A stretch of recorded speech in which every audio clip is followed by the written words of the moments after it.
2017년부터 2022년 기준.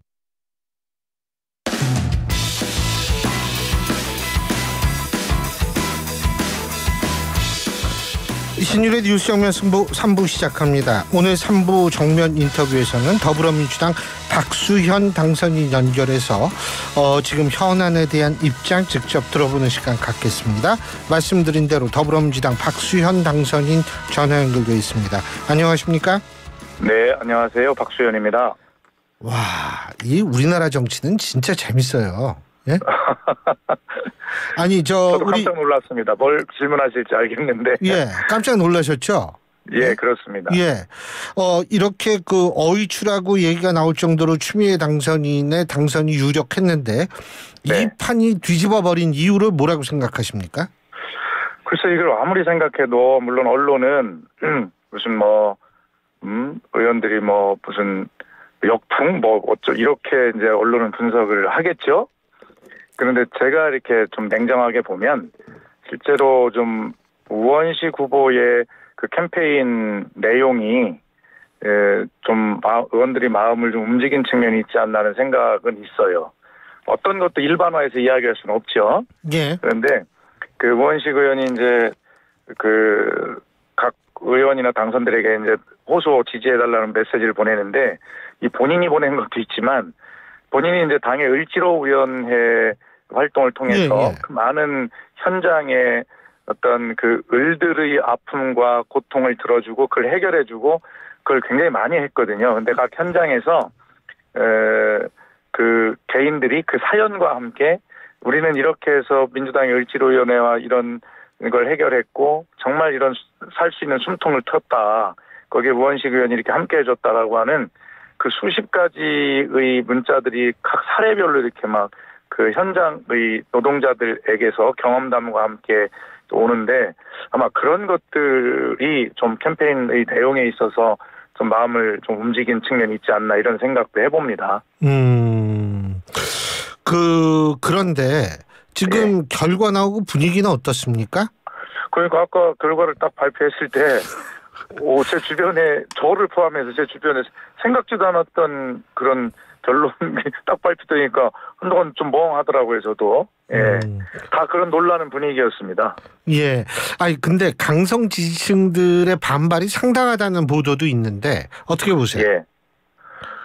글쎄, 이게 무슨 예전에 저는 그 이재명 대표 예를 들어서 동해안 문제가 가결됐을 때 몇 사람들이 하고 하는 이런 문제가 아니라 이것은 절반 이상이 어쨌든 찍은 거잖아요.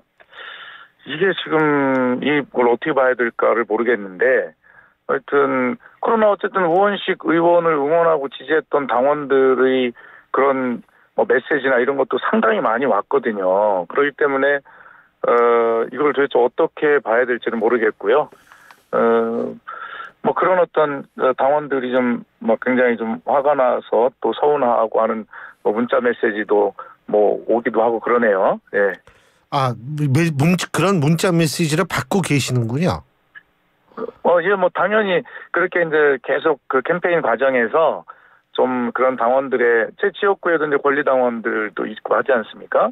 그래서 당선인님 정말 이런 이유 때문에 누구를 이렇게 지지해달라, 추미애 후보를 지지해달라라고 하는 문자들이 또 많이 왔었죠. 우원식 후보에 대한 지지 호소 문자도 많이 왔고, 당연히 이제 그런 부분들은 좀 서운하고 좀 화도 나고 그러시겠죠. 어차피 지금 윤석열 정부의 어떤 그런 기자회견이나 영수회담을 통해 나타난 그런 변화의 가능성이 전혀 없는 이런 어떤 상황 속에서 그래서 그 지지자들은 추미애 후보를 국회의장으로 당선시켜서 정말 강하게 이재명 민주당 지도부와 함께 좀 이렇게 국회에서 어떤 개혁의 성과 이런 것들을 내려고 하는 그런 생각이 있었을 텐데 그것이 일단 현재로서는 좀 좌절된 것 같은 그런 느낌을 가질 거 아니겠습니까?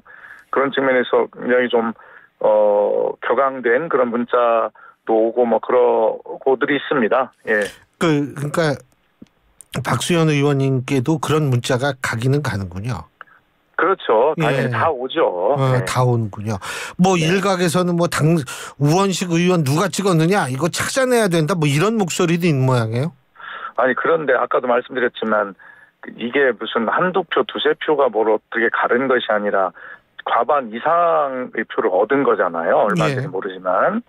그렇기 때문에 뭐 그야말로 그 전에 이야기했을 때 진짜 무슨 수박이라는 표현했던가요? 수박을 색출해야 된다 뭐 이런 게 있었는데 그것과는 좀 다른 문제 아닌가 싶어요. 이 문제가. 아니 근데 솔직한 얘기로 결과론적으로 본다면 이재명 대표의 그립감이 민주당에 대한 그립감이 상당히 떨어졌다라는 해석이 가능할 수밖에 없는 상황이 아닌가 이런 생각이 드는데 어떻게 보세요?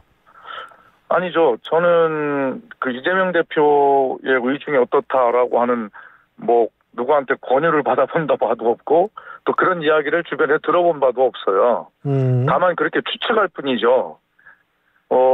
그래서 그 문제를 뭐 이재명 대표의 당 장악력이 어떻다라고 하는 것까지 해석하는 것은 저는 큰 뭐 무리가 있다고 보고요. 이재명 대표가 그렇게 의원들이나 당선자들 개개인에게 어떤 목적과 의도를 가지고 어떤 후보의 지지를 무슨 뭐 요청했거나 했다면 그건 뭐 큰 문제일 텐데 적어도 그런 정도는 아니죠. 근데 그런 추측이 나오게 된 이유가 뭐냐면 조정식 의원이라든지 정성호 의원이 사실 국회의장 나간다 그랬다가 이게 드롭을 시키니까 본인들이 포기를 하니까 그러니까 이제 그런 얘기가 나온 거 아니겠어요? 그죠? 아니 그러니까 이제 이 문제가 저도 이제 언론 인터뷰를 했는데 좀 오해를 하시던데 이런 거죠. 저는 박찬대 원내대표가 뭐 원내대표까지도 무슨 뭐 친명이라고 하는 소리를 듣는데 그럼 국회의장까지도 친명으로 이끌어진 조정식이나 뭐 정성호 의원이 된다면 이거야말로 좀 곤란해지지 않겠냐라는 그런 진정에서 뭐 그런 어떤 조율을 좀 했다라는 취지의 이야기를 했잖아요. 저는 뭐 그 박찬대 원내대표의 그런 진심을 좀 믿고 신뢰가 간다라고 이야기를 하면서 그러나 그렇다 하더라도 좀 결선 투표까지 마련해준 마당에 자연스럽게 의원들이 투표로 정리되는 게 맞지 않냐 이런 얘기를 한 것이죠. 그런데 하여튼 저는 적어도 우리 당이 적어도 국회의장을 뽑는 이 선거에 어떤 뭐 친명, 당심 뭐 이런 것들이 조직적으로 개입해서 의원들에게 지시를 요청하고 뭐 이런 것은 저는 상상을 할 수가 없고 저에게는 그런 일 자체가 없었습니다. 그러니까 물론 뭐 이재명 대표가 의원들 개개인한테 뭐를 돌렸겠습니까? 그런 일은 없는 게 당연하죠. 근데 어쨌든 지금 하도 언론에서는 추미애 당선인도 이 당심은 명심이고 명심은 민심이다 뭐 이런 얘기까지 했기 때문에 결국은 이제 그런 얘기, 그런 추론에 더욱더 힘이 좀 받지 않았나 이런 생각을 하기 때문에 여쭤본 거거든요. 근데 그런데 이제 또 보면 추미애 후보가 그렇게 이제 말씀을 하시니 뭐 추미애 후보는 나에게만 그렇게 말을 했다 이런 취지로 이제 해서 명심이 소위 나에게 있는 거 아니냐 주장을 하셨고 바로 그러자 우원식 후보도 형님이 가장 적격이다라고 얘기를 했다 뭐 이렇게 또 이야기를 하지 않았어요. 그래서 결과적으로 이제 명심 경쟁이 일어난 것인데 또 그래서 지금 우리 사회자 말씀대로 그렇게 여러 가지 추론들이 가능한 건데 저는 사실은 유권자의 한 사람인 당선자로서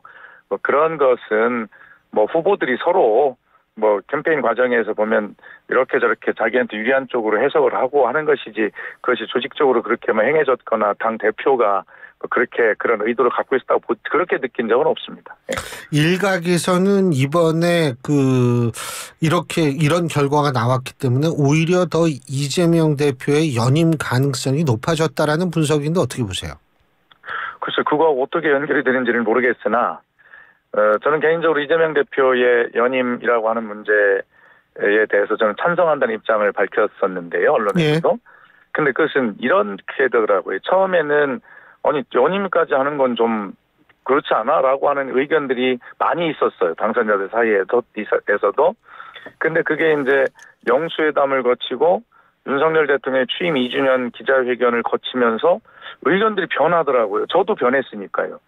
이렇게 대통령의 국정운영 방향 기조나 이런 것들이 변하지 않는데 민주당이 다수의석을 가지고 강하게 이 총선의 심판 기류를 이어가지 않으면 강하게 대응하지 않으면 안 되겠구나라고 하는 그런 어떤 환경적인 요인이 있어요. 그래서 이재명 대표가 연임을 해도 되겠구나라고 저도 그렇게 변했고 다른 당선자들도 그렇게 변하는 걸 분명히 느꼈단 말이에요. 기류가. 그래서 저는 그 이재명 대표의 연임이나 이런 문제는 결과적으로 변하지 않는 어떤 국정 운영 방향의 기조를 보여준 윤석열 대통령의 그 외부 환경적 요인 때문에 당이 그렇게 의견들이 저는 변한 것이라고 보고 이 국회의장 선거가 이래서 이재명 대표가 더욱 연임을 하거나 그립을 강하게 잡아야 된다라고 하는 것은 별개의 문제라고 생각합니다. 그리고 자 이제 우원식 의원이 신임 국회의장이 될 텐데요. 그죠? 네네. 네. 그러면은 지금 이제 본인들 이게 가장 핵심 단어가 중립. 예? 예, 예. 그리고 이제 직권 상정에 관한 문제. 우원식 의원이 직접 그런 얘기를 한 것으로 지금 보도가 되고 있거든요. 네. 자, 일단 첫째. 이 중립 문제에 대해서는 어떻게 생각하십니까? 제가 이제 국회의장 비서실장을 지낸 경력이 있지 않습니까? 그러시죠. 예. 그렇기 때문에 국회의장실과 국회의 운영이라고 하는 그 역할과 한계에 대해서 분명히 잘 알고 있는데 예. 예. 우선 사람이 기계가 아닌 다음에 기계적 중립을 어떻게 가능하겠어요. 다 생각이 있죠. 그러나 합의와 대화라고 하는 원칙으로 국회가 운영되는 기관이기 때문에 국회의장 최대한 인내하면서 그 여야 간에 합의를 이끌어내기 위해서 여러 가지 이제 종용도 하고 촉구도 하고 막 혼내기도 하고 막 하는 것 아니겠어요? 그 아마 할 수 있는 역할이 그것인데요. 그런 것들을 좀 더 강하게 양당의 그 합의를 강하게 종용하고 촉구하고 하는 이러한 역할을 국회의장이 할 수는 있을 겁니다. 그러나 직권상정이라고 하는 것에 대해서 뭐 그게 그렇게 자주 있는 일도 아니고요. 그 결과적으로는 본인도 직권상정을 하는 그러한 국회의장이라고 하는 그런 상황을 피하기 위해서 아마 정말 강하게 양당에게 그 합의를 요구하는 그런 정도의 역할 확대가 있지 않을까 저는 그렇게 생각을 합니다. 물론 저도 거기엔 동의합니다. 그러니까 네. 중립이라고 얘기했을 때 어떻게 사람이 모든 면에서 다 중립을 하겠어요. 사람인데 네네. 그거는 인정을 하지만 중요한 건 노력을 하다가 그렇게 안 될 수는 있어도 처음부터 중립에 대해서 의문을 갖고 있다는 식으로 얘기하는 것하고는 좀 많이 다르지 않나요? 근데 그 문제는 이제 당내의 분위기가 아까 말씀드린 대로 이제 변하지 않는 윤석열 대통령의 국정운영 방향에 대한 그런 강한 위기감들이 야당 내에 있으니까 여기에 소구력 있는 발언들을 해야 쉽게 당내 후보가 될 거 아니겠어요? 그러나 당내 후보가 되고 당원들에게 그 강하게 어필하는 것과 실제 국회의장이 되어서 할 수 있는 것은 하고 싶어도 어쨌든 그런 제한적인 상황이 분명히 있는 것이고 또 어떤 마지막 어떤 한두 번의 어떤 결단이 있을지는 모르지만 그러나 할 수 있는 노력을 거기서는 지금 사회자 말씀하신 대로 최선을 다해서 할 수밖에 없는 것이 국회의장의 입장일 겁니다. 예. 그러니까 결국은 그 중재 노력도 많이 할 것이다. 그러니까 말보다는 그럼요. 실제 행동은 좀 실제로 국회의장 다울 것이다. 이렇게 이해도 되는 거죠, 그죠? 저는 그렇게 봅니다. 예. 예. 지금 이러한 당내의 경선 과정에서의 이런 강한 약속들이 또 당원들로부터 받는 강한 요구들이 국회의장이 양당 여야의 합의를 굉장히 좀 강하게 좀 요구하고 끌고 가는 그런 어떤 양상으로 전개가 될 가능성이 있다 그렇게 보는 것이죠.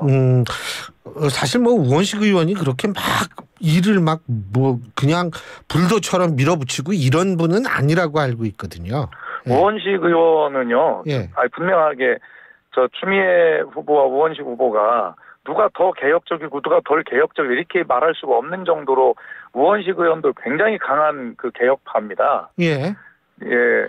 어쨌든 굉장히 추진력도 강하고요. 그래서 저는 더 개혁적이다, 덜 개혁적이다 이런 문제를 가지고도 후보를 그 평가하고 가르는 것은 맞지 않다고 생각하고요. 예. 우원식 의원이 가져온 그 을지로위원회를 만들고 했던 그 수백 건의 그런 어떤 현장에서 이 을들의 땀과 눈물을 지키려고 하는 그런 노력들은 그런 강한 개혁 의지와 추진력과 공정과 뭐 이런 것들이 받쳐지지 않고는 할 수 없는 일들이죠. 예. 어쨌든 뭐 결과는 이렇게 됐습니다만 뭐 저도 좀 당황스러웠습니다. 그런데 우원식 후보도 추미애 후보 못지않게 그런 기대를 해볼 수 있다. 저는 그렇게 생각합니다. 그렇죠.